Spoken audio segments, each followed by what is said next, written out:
Hello, everyone. I'm very happy and excited to be here. Thank Bob for giving me a very nice introduction. So let me get started. Today, I'm honored to be presenting this topic, which is enhancing the business values by mining sentiments and emotions in social media posts. Okay. So I've been working on this research area for the last couple of years. I have several publications in this area. It's very interesting to see what level of information we can get from social media sites. Okay, everyone willingly uh, comes to the social media site and they willingly put their information over there. It is just for us to take those information that is available and mine it and use it for decision making.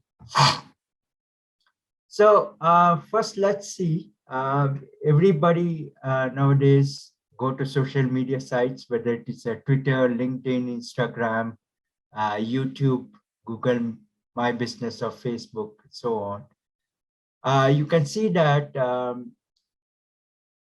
all individuals have an opportunity to actually communicate their thoughts and feelings in the social media sites. Okay. The only thing that restricts them from doing it is the character limitation. For example, if you are in Twitter and if you want to post a tweet, you have a character limitation of 280 characters, which means that within those 280 characters, you have to express your opinion and feeling for any given topic. If you take the LinkedIn status, the character limitation is a little bit more, but still 700 characters, I would say, is still a constraint. Then Instagram captions are only 220 characters max. Okay. You can see that on the other hand, if you try to post a message on the Instagram, you have a lenient number of character limitations. So you have up to 1,000 characters to put your message in Instagram. But of course, and again, Facebook comments in Facebook can be up to 8,000 characters. Okay. So even though you have this 280 to 8,000 characters limitations in social media sites, the data that is available in the social media is completely different than the data that's available in the blog. Because when you write a blog, there is no character limitations there. So let's see how social media has influenced us. Okay. So we all go to social media every day and we express our thoughts and emotions over there. So we as an individual or as part of the community can freely express our opinions, feelings, thoughts on a variety of different topics. Okay, so only the size is the limitation.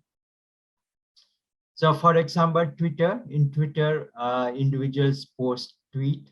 It has a maximum of 280 characters, as we discussed in the previous slide. But within those 280 characters, a human being can express many type of emotions like happiness, anxiety, depression, and sentiments like positive or negative sentiments and so on. Now, Twitter is actually a corpus consisting of millions and billions of tweets. Okay, so and those tweets comes from individuals or individuals belonging to different community. So basically, if you get an opportunity to mine all those tweets, you can basically analyze the opinions, feelings, and thoughts from a larger group. So more commonly expressed emotions and feelings are anger, disgust, fear, joy, love, sadness, surprise, tense, etc. So if you see in total, there are 28 type of emotions or 28 different emotions that a human being can express. Okay. So this slide basically tells you what is the difference between emotion and sentiment classification, and why emotion classification is more challenging than sentiment classification. Okay, so there are 28 different types of emotions in a human being. Okay, but there are many emotions that are very closely clustered with each other. When I say they are closely clustered, it means that it's very hard to differentiate when a person is tense and when a person is angry, or when a person is angry and when a person is afraid. Okay, so because those emotions are very close to each other from a psychological point of view.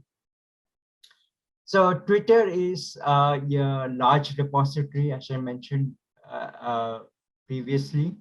It houses billions and billions of tweets, which are a rich ensemble of emotions, sentiments, and moods. Okay.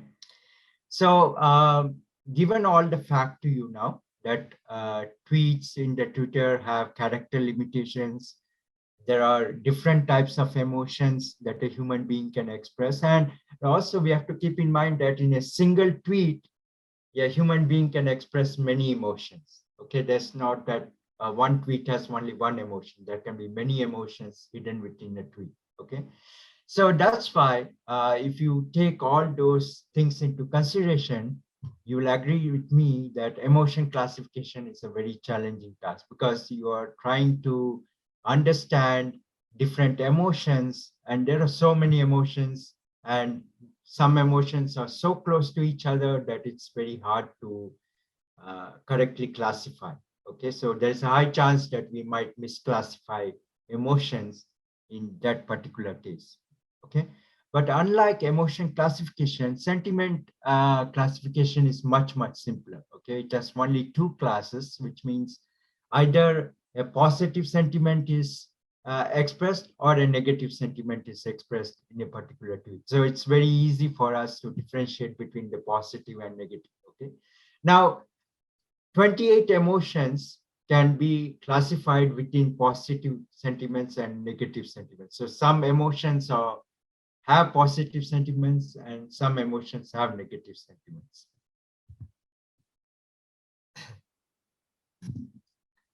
So quickly, let me go through the natural language processing concepts, because uh, today my presentation is going to be on two case studies. And in both the case studies, I have used sentiment and emotion classification, but it also includes natural language processing. Okay, so without natural language processing, it's not possible to do sentiment and emotion classification. Okay, so as I mentioned, there are a few terms in the natural language processing. One is the corpus, which is the collection of many documents. In the case of Twitter, we have a corpus where we have millions and billions of tweets. Okay, the corpus could have tweets or documents belonging to different languages. But for the purpose of this talk today, we'll just assume that we are only considering English tweets. And there are different sources of the corpus like Twitter, blog sites, open discussion forums, and so on. Okay. So in an NLP, the largest unit is actually a paragraph. Like if you take a document consists of multiple paragraphs, and paragraphs are made up of multiple sentences. So you can break down the paragraphs into sentence, and then you can break down the sentence into words, and then you can break down the words into characters. Okay, so so that is how the NLP works. It's basically taking the entire document, breaking down the paragraphs into sentences and sentences into words, and then trying to understand like what is the part of speech for each of the words. Like some words can be a noun, some words can be an adjective, some words can be an adverb, and so on. So some of the basic NLP tasks that we did on both the case studies are basically breaking down the paragraphs into sentences, which is sentence segmentation, and then from each sentence, we extracted each words, that is called as tokenization. And then for each words, we determined whether the word was a noun or a verb or an adjective and so on. That is part of speech tagging. And then there are some words which are represented in different ways, but they have the same meaning. For example, if you say, I'm going to play, or I'm playing now, those two sentences are the same. Okay, so lemonization, what lemonization does is it basically takes the word playing and converts it into a root form, that is play. Okay, so that two different words, or if they have the same meaning, they are considered as the same word. And then the English language has many stop words like a and the, which do not actually contribute towards any value. Okay, so we need to remove all those stop words. That process in NLP is called a stop word removal. Then we do some dependency parsing, where we try to make sense of how the words in the sentences are related to each other. Okay, that is called as dependency parsing. Noun phrases is basically grouping the noun phrases in a sentence together to simplify the sentence when we don't care about the adjectives. So we perform noun phrases. And then we do named entity recognition, where we actually take the objects, tag the words as whether it's a people's name, it's a company's name, or it's a geographical location. For example, if you have a word South Africa in your document, we actually map that word to a geographical location. Okay, so and then we have to also make sure that South Africa is not considered as Southern Africa. Okay, then that word becomes a completely different meaning. So we have to make sure that, so South becomes a direction and Africa becomes a country. We don't want that. We want South Africa to be represented as a geographical location or a country. Then we do a coreference resolution. This is a very important thing, because some noun in the previous sentence becomes a pronoun in the following sentence. Okay, so we have to make sure that we establish that connection. So that is called as the coreference resolution. So all the 9 steps were actually performed before we could take that data and analyze that data. So now that we are done with the basic NLP task, next I want to discuss about 2 classifiers that I have used in both of my case studies. So each case study uses 1 classifier. I have one case study which is actually going through the financial documents and trying to understand the sentiments. So that particular case study uses Logren McDonald sentiment list to actually classify sentences and trying to understand the sentiments of the entire document. Okay, and then in another case study, I've used a classifier called as an NRC classifier, which actually takes each sentence and it actually tells me what are the emotions expressed within those sentences. Okay, so let's briefly discuss about both the classifiers to just get an idea how the classifier works. So the NRC classifier is a lexicon-based classifier, which means that the classifier is like a dictionary which has all the English words. So there are totally 14,182 English words. And for each word, it says what is the associated emotion and sentiment. Okay. So maybe I can just show you an example of the NRC classifier over here. So here, if you see, I have this NRC classifier over here, where you can see that the word abacus, which is in the English dictionary, is actually associated with trust. Okay, And then you can see that abandon is another word in the English dictionary, which is actually associated with two emotions, which are fear and sadness. Okay. And then you can also see here that the word abandon is actually associated with a negative sentiment. Okay. Similarly, you have all these words listed over here, and then it's given whether the word has a negative sentiment or a positive sentiment. And then here, the same words are associated with the emotions. So the lexicon classifier, more commonly known as NRC, takes one sentence, and I will show you some examples of it in the next slide. It will actually take a sentence and it will basically tell you out of these 8 emotions, which emotions are present within that sentence. And then out of the 2 sentiments, which sentiments are present in the sentence. Okay.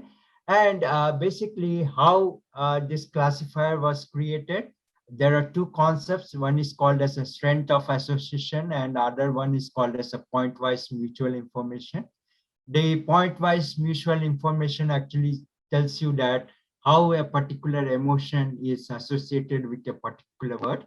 And then the strength of association says that is the difference between the strength of association of a word with different emotions. Okay, so whichever emotion has a high SOA, that word will be associated with that particular emotion. So here I have some examples for you. So here you can see I have one sentence that says, I began this story with a neutral statement. Okay. So in this particular sentence, when I give this sentence to the NRC classifier, it will actually break down the sentence into words, and then it will look up in the dictionary to see if a word is present in its dictionary. And for the word is present, it will tell me with which emotions and sentiments those words are associated. Okay. So here in the output, it says that this particular sentence expresses anticipation as one of the emotion, and then it expresses trust, and it's a positive sentiment. So you can see here that the anticipation, trust, and positive have values greater than 0. Okay, so that means these emotions and sentiments are expressed within the sentence. Okay, now the numbers over here, 1, 2, 0, these are not numerical numbers. These are known as ordinal numbers, which means on a scale of 0 to 7, it believes that it has 1 anticipation and 2 trust and 1 positive. Okay, but the emotions are between 0 and 7, but the sentiments are either 0 or 1. 0 means it's absent, 1 means it's present. But for emotions, the other 8 emotions, anger, anticipation, disgust, fear, joy, sadness, surprise, and trust, the values will range between 0 and 7. Okay. So now let's look at another example. There are good tweets that build rapport and highlight your personality. Okay. So here you can see that the anticipation and joy is expressed as emotion. There's also some level of surprise and some level of trust. And also you can see that it's a positive sentiment. So the sentence expresses a positive sentiment, but then you can see here that it also expresses emotions like anticipation, joy, surprise, and trust. Okay. So now let's take a simple example, a third sentence, and let's see what is the emotions and sentiments expressed within this sentence. It says, I won't have anything left to do. Okay. From the very sound of this sentence, I believe it should have a negative sentiment. Okay, so let's see this. Here you can see here that basically it's a negative sentiment, and it actually somewhat expresses emotion like disgust or fear, uh, and so on. But then you can see here that the output of the NRC classifier is all 0. Okay, so this is a possibility. Now, why is this possible? The reason is that the NRC classifier does not have all the words. Okay, so it actually, when it looked at this sentence and broke this sentence into words and looked up in the dictionary, those words were not present. Okay, so that's why it was not able to associate the words into sentences. So the all the classifiers, either they are lexicon based classifiers or supervised classifiers or unsupervised classifiers, they all have a small amount of misclassification. Okay, so basically if you have let's say 100 sentences in a document, then you can expect like a +5 -5 level of uncertainty in the prediction or mispredictions and so on. Okay, but the NRC classifier is not a human being. So when I read this sentence as a human being, I understand that there is a negative sentiment, there is some level of disgust or fear. But basically, the machines have to have that lexicon present in the dictionary in order to determine the emotions. If those words are not present, it will not be able to determine. So this example was purposely put here to show that every classifier has some level of constraints. If it cannot understand the sentence, it will not give you the accurate value for the sentiments and emotions. But when we used NRC for our case studies, it gave us a very good result. So that's why we are, even though it has a small level of misclassification and misprediction, we are still going with the NRC classifier for emotion and sentiment classification. So the next classifier that I'm going to discuss is the Logran McDonald's sentiment word list. Okay, this is again an English sentiment lexicon based classifier like an NRC classifier, and it is used for examining or analyzing financial documents. So the NRC is a more general purpose classifier. It can be used in any domain, okay? But it has to be English, but also recently NRC classifier has been developed for 28 different languages, 28 or 29 different languages, okay? But this Logran McDonald lexicon classifier is a more domain-specific classifier, and it looks into the financial document. And it actually gives you labels for 6 possible sentiments: negative, positive, litigious, uncertainty, constraining, or superfluous. Okay, so this classifier has a dictionary of 4,150 words, and it basically tells you that out of those 4,150 words, this word belongs to the negative sentiment, this word belongs to positive sentiment, this word belongs to litigious, and so on. Okay. So McDonald and Logran actually focused their attention on analyzing the 10K comprehensive summary report of company performance. And they actually looked into those documents. And in that process, they came up with this lexicon-based classifier as part of their research. Basically, all the words have negative and positive or other type of sentiment associated in a financial sense. okay? And is basically used for sentiment analysis in financial documents. You cannot do emotion classification with it, but you can basically do sentiment analysis using this domain-specific classifier.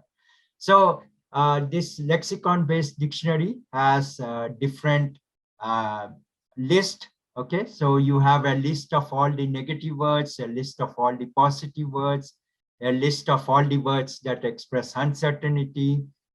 So whenever you are using this Logren McDonald lexicon for classifying your financial document, you give the financial document to this classifier. This classifier will do all the basic NLP tasks, and it will actually see if the words are present in its okay. So let me give you a brief application of Logren McDonald sentiment word list, how they came up with this idea and everything, and then we will get into the case study. Okay. So generally, there are machine learning based models available where you can basically train your machine learning model with historical stock prices and other things. And then you can also do some prediction for the future stock prices. Okay, so you can build your regression model, or you can have your random forest model and so on. Okay, but the classifiers that we are discussing today is a subfield of a machine learning, which is called as the natural language processing. Okay, so you have to do natural language processing, which will actually enable you to analyze the financial documents. Because when we are talking about the stock prices and those things, you have the data as structured data in an Excel file with a 2D nature, like rows and columns. Okay, but when you are analyzing the financial documents, you have more unstructured data. You could have sentences, you could have tables, you could have formulas, you could have title, you could have other stuff. Okay, so it's more unstructured. So you have to also determine which sentences to keep, which words to remove, and all those sort of things. Okay. So basically, they wanted to analyze the 10K forms to forecast the stock movement. Okay. So the 10K forms are annual reports that are filed by the company to provide a comprehensive summary of their financial performance. Okay. Through sentiment analysis, a subfield of natural language processing, investors can quickly understand if the tone of the report is positive, negative, or litigious. Okay, and based upon the sentiment analysis of the financial document, one could not actually predict a stock value, but they could at least see the trend for the stock value. Okay. The overall sentiment expressed in these 10K forms can then be used by the investors to decide if they should invest in the company or not. Okay. So this is the Logren McDonald sentiment directory. So here, as I showed you the directory for the NRC classifier, this is the Logren McDonald sentiment dictionary, where you have all the words over here. Okay. And for all the words, there are 6 different sentiments, and the true represents that the word abandon has a negative sentiment, and false means abandon does not have a positive or uncertainty or litigious or constraining or interesting sentiments. Okay, so each word, each of those 4,150 words in the dictionary are basically stored in this format. So whenever you give the Logren McDonald classifier a sentence from your financial document, it will take those sentences, break it into words, and then look for these words in the directory, and then count the number of negatives, positive, uncertainty, litigious, constraining, and all those sentiments. So let's see some example of Logren McDonald sentiment. Okay, so here there is a sentiment which is actually not from the financial document, I would admit. These are more from the English document. Like, for example, that book was excellent. Okay. So when I gave this sentence to the Logran McDonald sentiment classifier, it gave me the sentiment of this sentence as positive. Okay. Then you can see that here it says the service in this restaurant was miserable. Okay. Now here, in this case, generally we would say it's a negative sentiment, but actually the Logran McDonald sentiment actually gave me this is a more neutral sentiment, in the sense that I think it's not considering miserable as a very harsh word in the sense to be a negative. So that's why it is basically claiming it to be a neutral. Okay. So when it took the entire sentence, it broke down the sentence as the service in this restaurant was miserable. And then it removes all the stop words. So the word the in this was will be removed. Okay. The word service and restaurant would not appear in the dictionary of the Logran McDonald sentiment dictionary, okay, because those words are rarely related with financial terms, okay. So it might have come across the word miserable, and the word miserable in that dictionary was actually considered to be more of a neutral sentiment compared to being a more negative sentiment. So even though we know it's a negative sentiment being conveyed here, the sentence seems to be neutral. Okay, and either here you can also see that this is neither a positive or negative, and it says neutral, which is really good because it's not only considering the word positive, but it is also considering the context, neither positive or negative. So that means that it's actually correctly predicting it as neutral. Some classifier would actually misconceptuate it as either positive or negative because the word positive and negative is present. But if you don't look at the context, it's very hard to actually come up with this with the sentiment classification. Okay, so you can see over here when you say the waiter forgot about my dessert, what a poor service. This is a more negative sentiment, and the LM classifier, the Logran McDonald sentiment lexicon sentiment classifier was correctly able to say it's a negative sentiment.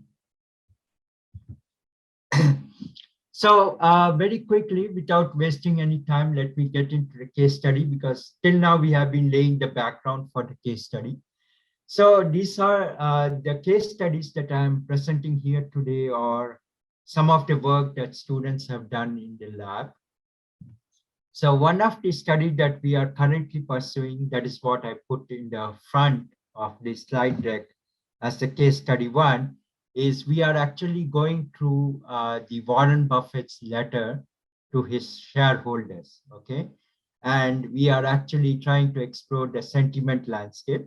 We could have explored the sentiment landscape using the NRC classifier, but we thought that we should go with a more domain-specific classifier in this case, because the NRC classifier is not for a specific domain, but the Logran McDonald sentiment classifier is more domain-specific. So this is related to the finance domain, so we should go with that particular classifier. Okay, and then we use the Logran McDonald sentiment lexicon sentiment classifier, gave all the financial documents from Warren Buffett, the letters from Warren Buffett as financial documents to the classifier to detect if there are some negative, positive, uncertainty, and litigious sentiments.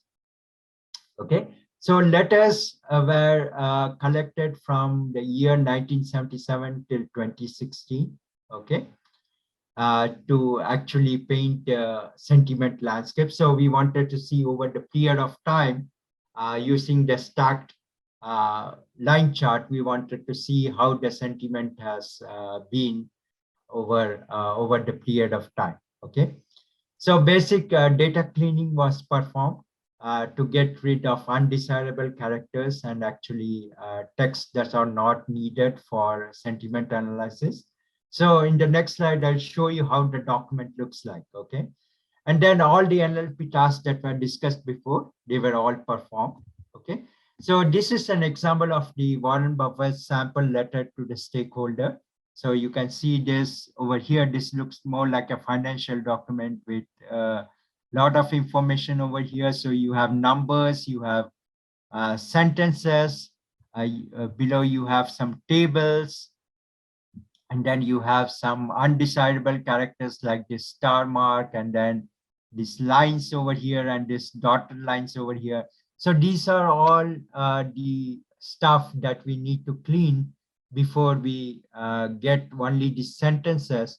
And here you can see we have paragraphs, which are the largest unit in this document. And we take each of these paragraphs, and if a paragraph consists of any special symbol like a opening or a closing bracket, we need to remove those things because those are undesirable characters. So we removed all of those, and then we gave it to the Logan McDonald classifier, and then we obtained a stacked line graph. Here you can see the relative frequency of the sentiments. Okay, so here you can see the green one is positive and the um, pink one is the negative sentiment. The green one is uncertainty, and the other color is about litigations. Okay, so here we can see here that and basically we use the stacked line graph over here because this well represents the sentiments over the period of time stacked over one another. Okay, so you can see here that the negative sentiments starts spiking higher than the positive sentiments. Earlier, there was a lot of positive sentiments between 1977 and 1990. But lately, due to the financial upheaval of 2008, the collapse of the dot-com bubble in early 2000 and the recession of 1990s, you can see that the negative sentiments are more spiking in the letters to the shareholders. Okay.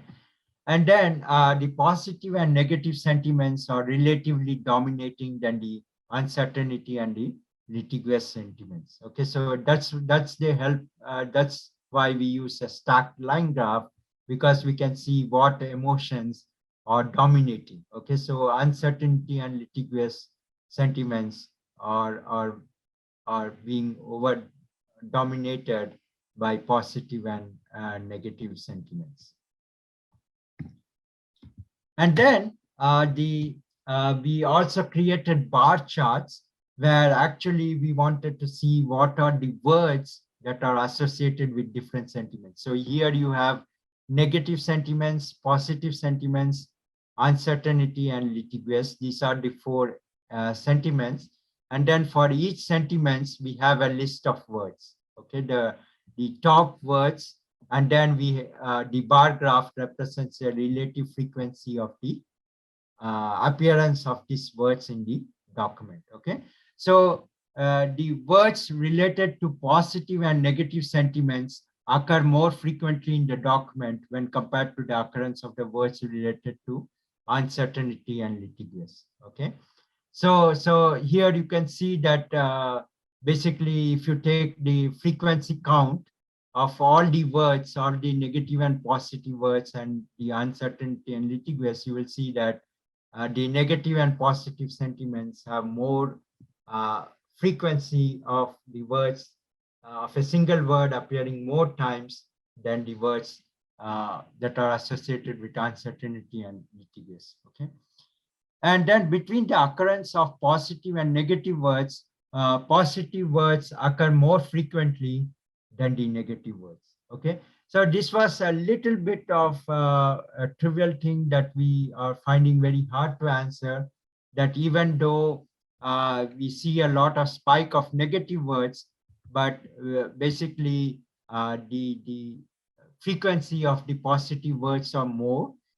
Basically, what it could mean is in the letter, when a positive sentiment is to be expressed, probably we use more words, positive words, to get that feeling compared to using less negative words to give that feeling. Okay, so that's why it's a possibility that there are more frequent positive words. There are the frequency, relative frequency of the positive words are more than the relative frequency of the negative words. So that was our first case study. Let me go to the second case study, which was actually conducted close to 5 years back, when we were actually having this presidential election, the 2016 presidential election.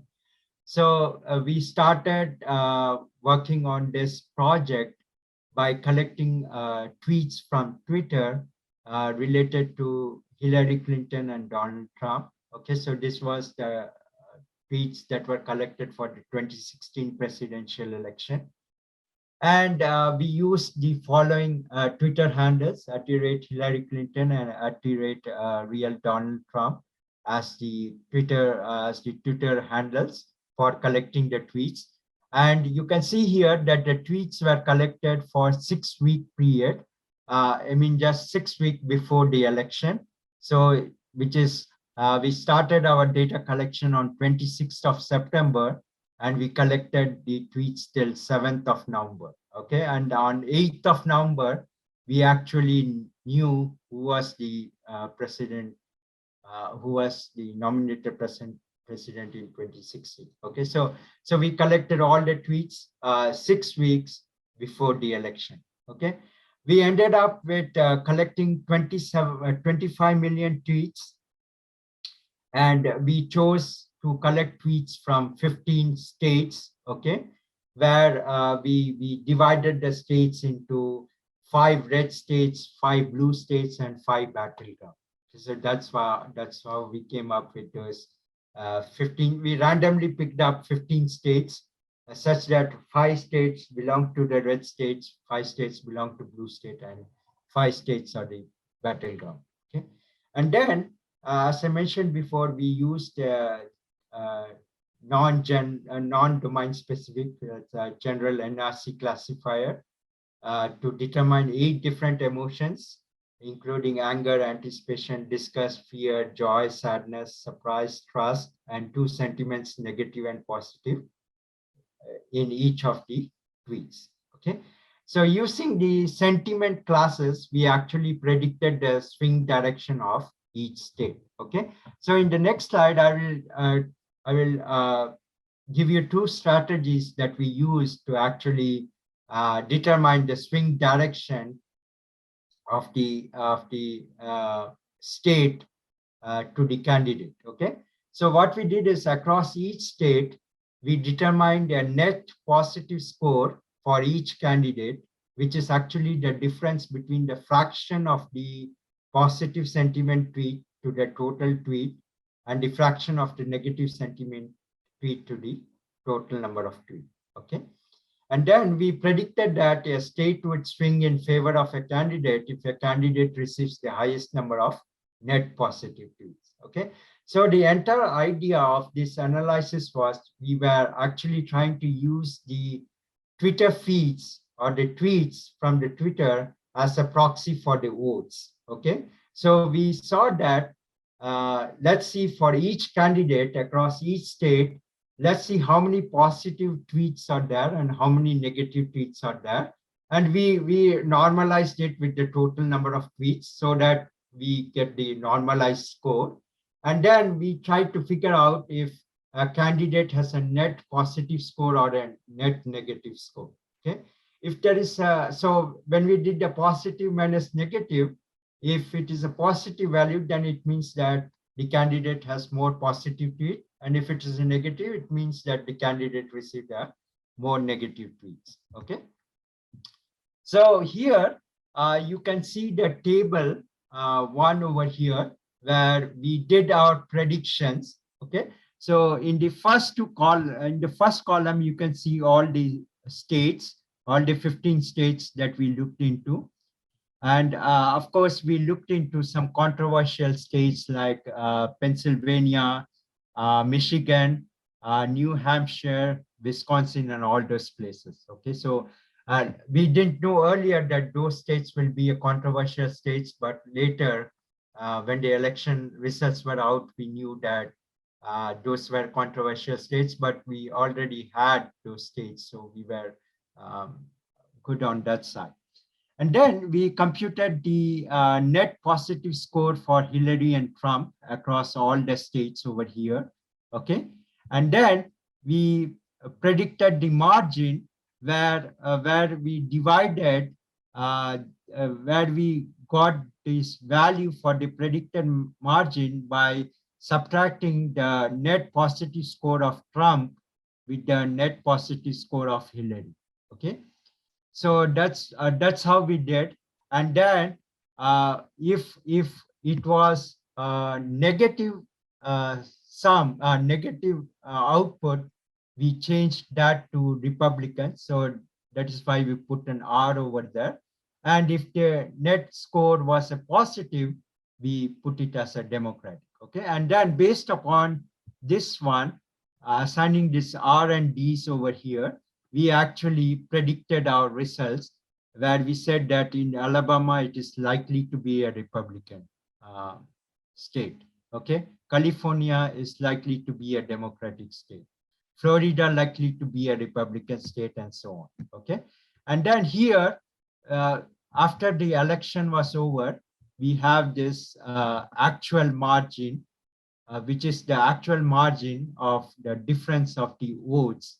So this is the proxy for the votes. This is the predicted margin, which is the proxy for the votes. And the actual margin is the actual votes, or the after the election was announced, we got the actual margin, and this was the actual result. Okay. So out of 19 states over here, so actually we started with 50. But then what we did is for 4 different states, including Pennsylvania, Michigan, Wisconsin, and I believe there was one other state, I don't remember right now, maybe New Hampshire, we were actually not getting any tweets because we had some issues with getting the geographical coordinates associated with the tweets. So what we did was we purchased the tweets from Twitter. Okay. And then, so we totally had 19 states analyzed. And out of the 19 states, we correctly predicted the swing direction of 17 states. So it was like more like a 90% accurate prediction of which states will swing to which candidates. Okay. And we use the NRC classifier over here. So this demonstrates that the NRC classifier has the potentiality to actually determine sentiments within the tweets, and this particular model has the reliability to actually serve as a proxy for the votes. Okay. And then it's predictions. So there were 2 states in which we mispredicted. So Wisconsin, we predicted it will be Democratic, likely Democratic, but then actually it panned out to be a Republican state. And New Hampshire, we predicted it would be a Republican state, but it became a Democratic state.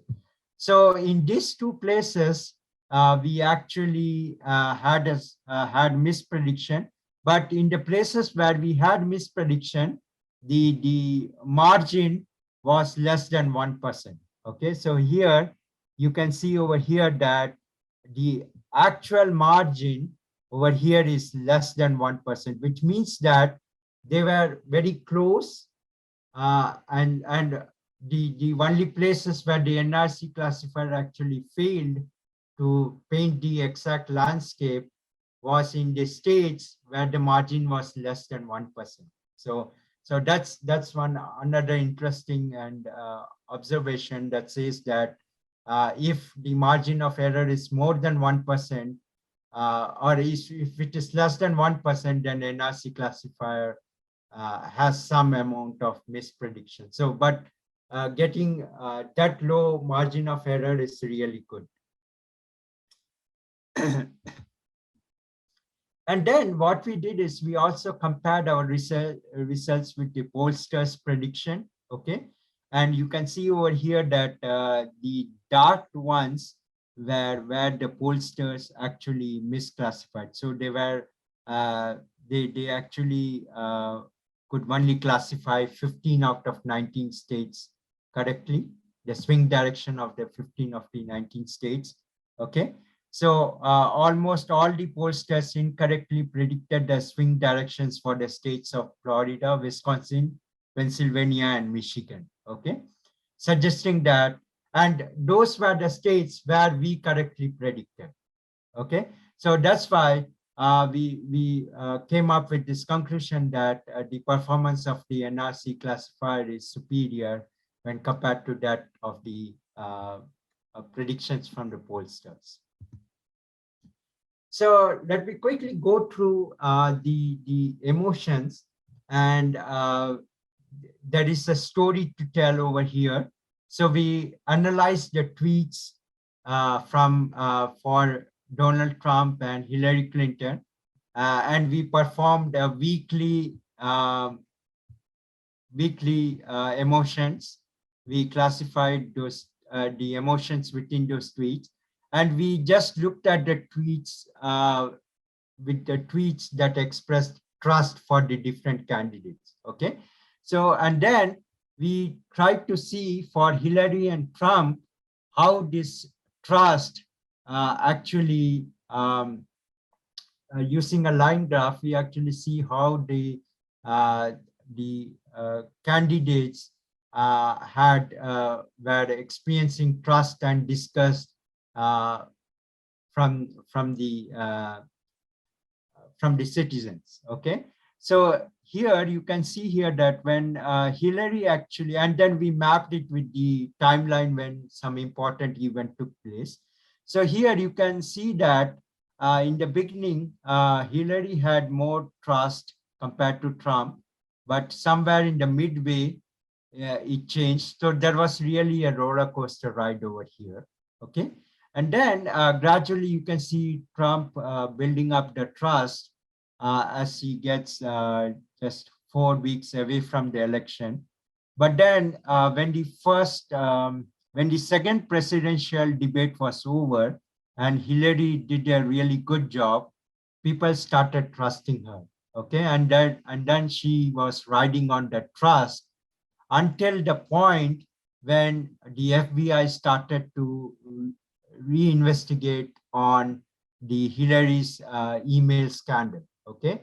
And exactly just before the election, you can see here that Hillary's trust actually crumbled, and Trump actually started to gain trust, okay? So this was a very interesting to see this trust factor, because this trust factor conveys the entire story of the 2016 presidential election, okay? Of course, there was a roller coaster of trust, but then again, you can see that as it gets closer to the election date, Hillary started to lose trust and Trump was starting to gain trust, okay? And that's why I think the election went in favor of Trump, okay? And then you can see with respect to the disgust emotion, you can see over here that initially Trump had more disgust compared to Hillary, okay? But then actually towards, as we get closer to the election, both the candidates had exactly the same amount of disgust, okay? But the overall story is, as we got closer to the election date, Trump started gaining more trust, and that is what was the output of the election. So we also analyzed the joy. So here you can see that, So here you can see that, and then we collaborated with major events that took place. And you can see that when Trump initially was experiencing more joy, okay? But then again, there was a roller coaster, right? When Hillary wins the second debate and Trump's videos were leaked, the joy went down for Trump. But then again, you can see here that as we get closer to the week 6, when the FBI restarted investigation on the email scandal, Hillary lost. Hillary lost that joy factor. Okay, and then Trump also started to gain some joy back. So these were some interesting emotions that actually paints the real picture. Okay, it actually tells you how this joy and trust played as a roller coaster, and then was the final week. Okay, when things started to tremble. Then we looked at the sadness. You can see here that people express more sadness towards Trump initially, but then gradually, as we get closer to the election date, people express more sadness towards Hillary. This is actually a bar chart which actually summarizes all the 8 emotions in a last 4-week period before the election. So from week 3 till week 6. Okay. So here you can see that towards the end, you can see that if you look at the trust, okay, the last one, the trust, you can see here that the red bar chart outstands the blue one, which means that actually Trump started gaining more trust towards the end. And then if you also look at the sadness, okay, people started to express more sadness towards Hillary compared to the Trump. Okay, so basically this bar chart actually shows you how this 8 different emotions varied over the period of time. Okay. And then here we actually looked at the tweets from week 4 and week 6 for 8 different emotions in a spider chart for Hillary. Okay. And the conclusion, and this was for the different states. We looked into the blue states, the red states, and the battleground. And here you can see that in all these camps, or all the blue states, red states, and battleground states, the joy among the people for Hillary started to decline significantly in week 5 and week 6. Okay.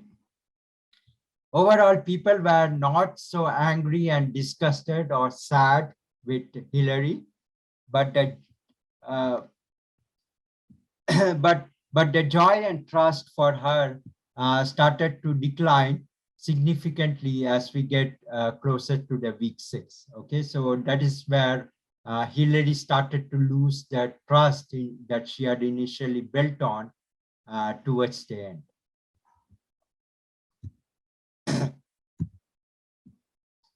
So this is the conclusions from the case study 2. The emotion classification was done with NRC for each week and corroborated well with the various political events that took place during that period. Okay. According to the NRC classifier,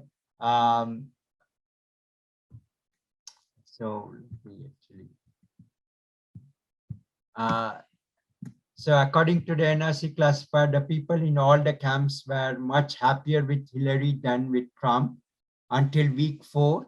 But in the last 2 weeks, things started to change. Okay.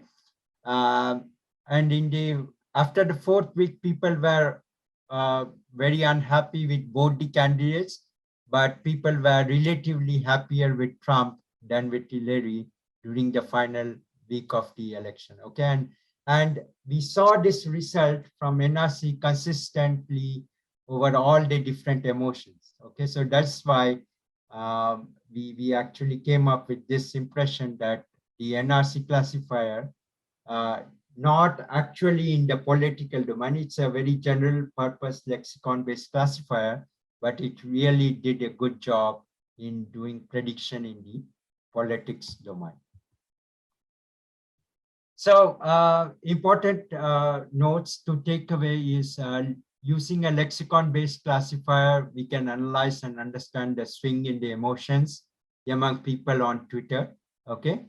For the 2016 US presidential election, we collected tweets for 6 weeks and analyzed both the emotions and sentiments. Okay. Based on this analysis, we correctly predicted the outcome from outcome for 17 out of 19 states.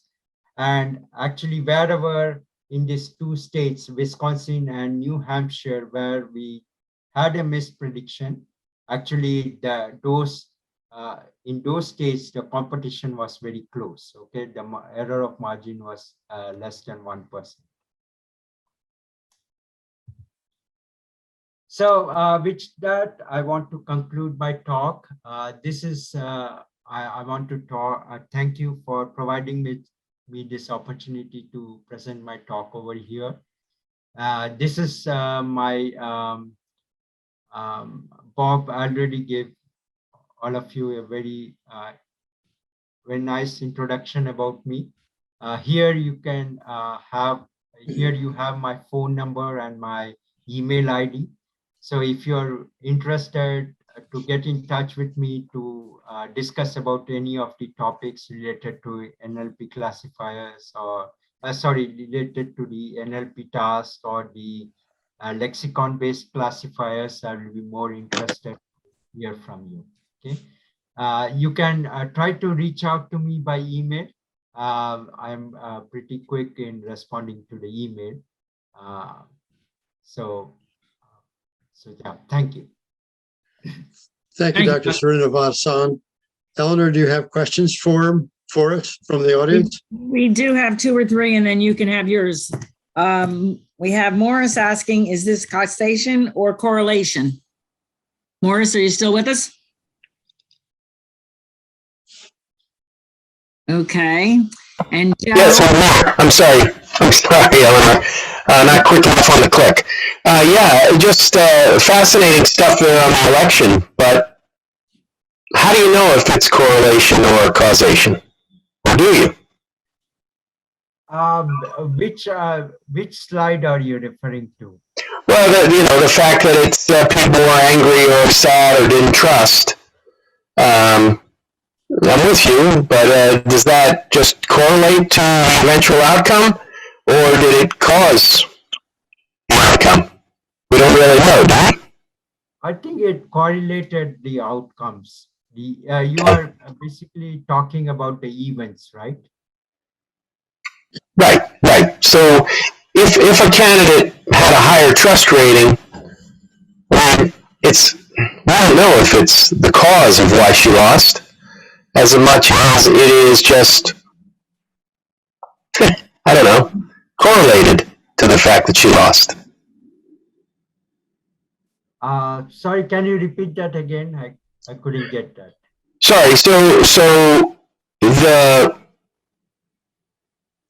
this is fascinating, but does it mean that if people were less sad or trusted her more, she would have won?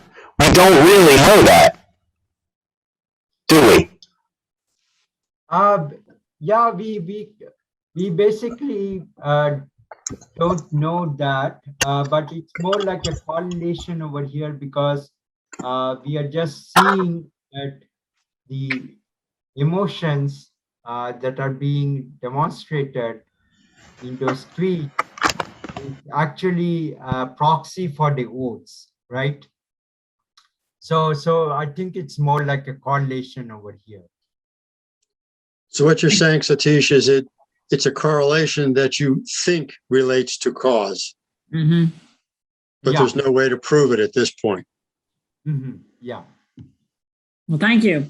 Our next question is for Joe. Joe is asking, how quickly can a political analysis be performed?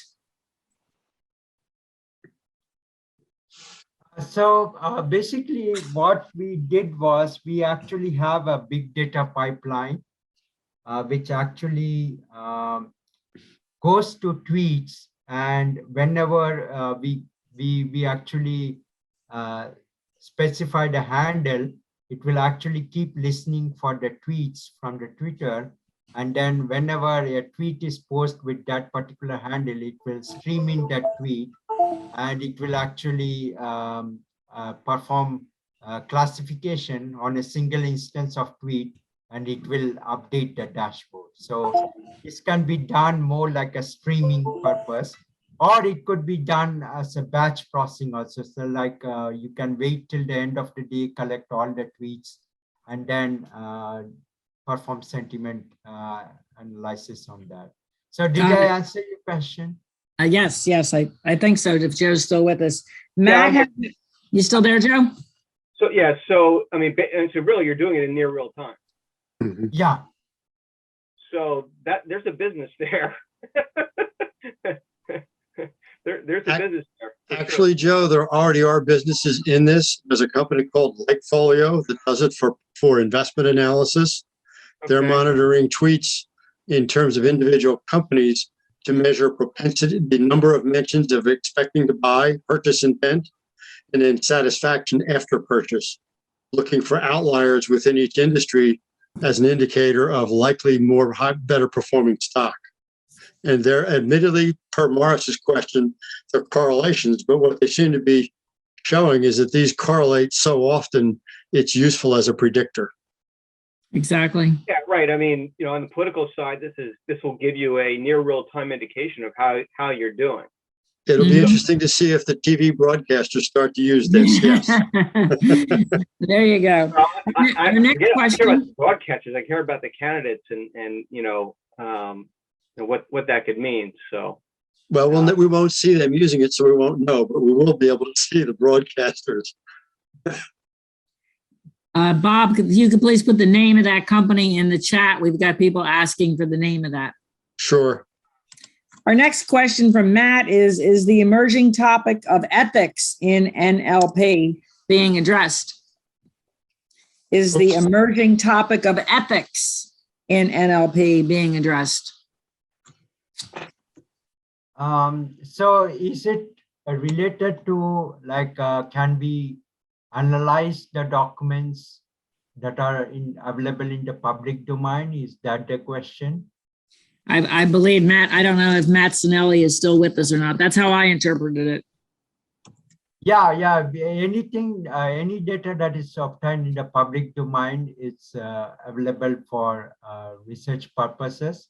If it is related to human or animals, we have to go through IRB before conducting a research using that data. But if it is not related to that, that's okay. We don't have to. But always there is the ethics towards reporting the research results, that we should not plagiarize, we should not be hiding results or misdoing the results and so on. Yeah. Thank you. Thank you. We have one more, and then our host, Bob, has some questions. Darren, I don't know if you're out there. Darren's asking, a lot of discussion about bots occurred, inflammatory posts on social media during the election. So do you have safeguards in place to analyze the posts from real humans? Yeah, so this was one thing that that was issue that we had at that time. We did not really know when we collected the data about the presence of bots and all those stuff. We just collected the data assuming it came from the real human. When you collect 25 million tweets, it's very hard to manually inspect each tweet and make sure that it's coming from a human and not from a bot. But basically, when we purchased data from Twitter, Twitter actually ensured that, if you remember, I told you that for 4 states, we purchased data from Twitter, right? For the 4 states, I'm sure those tweets actually came from a human being, okay? Because they actually only provide us those tweets that are posted by humans, okay? But definitely the research on the bots started after the 2016, where people suspected that bots are basically trying to influence people in the social media sites. So, and this research was performed before that. So actually we didn't look into that, but our future research goals are basically to first classify the data as humans and bots, and then use the data that are posted by the humans. Thank you. Thank you. And I think that takes the questions from the audience. Our host, Bob, has a few questions. Bob, you there? Yeah, the first question is, what kind of minimum data quantity is needed to get an effective analysis? I would say the larger, the better. The larger the corpus, it's better. Okay, so from a corporate perspective, it probably, this small business would struggle to use this on their own as a direct measure of their own performance. Yeah, actually, that also depends on how frequently the documents are created. For example, if you're talking about tweets, then thousands of tweets are created in a second and so on. So you definitely are looking at something larger number of tweets to analyze, like 25 million or 30 million. But if you're talking about the 10Ks, the financial documents that are released once a year, then you can have only one document for each year. Okay. So at that time, I would say that when you are analyzing such documents, look at the span of at least 30 years or so. And the other question I had was, the classifier systems you're using, are they developed through some like machine learning or something, so that you can, the words values are assigned by historic usage? So actually, these classifiers were developed by the NRC was developed by a research group in Canada called Shaif Mohammed. They actually just maintain that lexicon. They keep on adding new words to the lexicon and associate them with the emotions and sentiment. And then they also provide us with an API package to actually connect to that dictionary and query that dictionary to get the emotion and sentiment numbers for those words. So it's basically, and that group is very focused in the sense that every year they keep on updating the dictionary, and also they keep on updating the interfaces. Okay. Similarly, Logren and McDonald are also researchers who are actually building that lexicon classifiers over the period of time. And I guess my other question, which Logren, I just always forget the second name, the financial lexicon, how many other usage-specific lexicons are being developed? Because I assume they would be more accurate on narrowly focused questions. So I don't have the real count of that. I know there is a package in R that actually takes a sentence and actually looks at 4 different lexicon packages that are related to financial domains. One is called as the Quad. The other is this Logren McDonald, which is called as a LM. And there are 2 others, which I don't remember. But it seems that the LM, the one that we are using, the Logren McDonald lexicon classifier, that is more popular for financial documents. But there are, of course, 2 or 3 other lexicon classifiers. Okay, so there are a number of these different dictionaries in existence. Yeah. Okay. How would you, do they publish data that allows you to evaluate their relative accuracies? You talked about it as more popular. Just curious, popularity isn't necessarily a measure of accuracy. So this was an academic research. So I'm saying popularity in the sense of their publishing it in the journal and Mhm. then making their APIs available. So we use R or Python to do programming in our big data lab. So if there is a package in R or Python for a particular classifier, it means that that classifier is popular. It's of course an open source. Someone develops those APIs for us to use.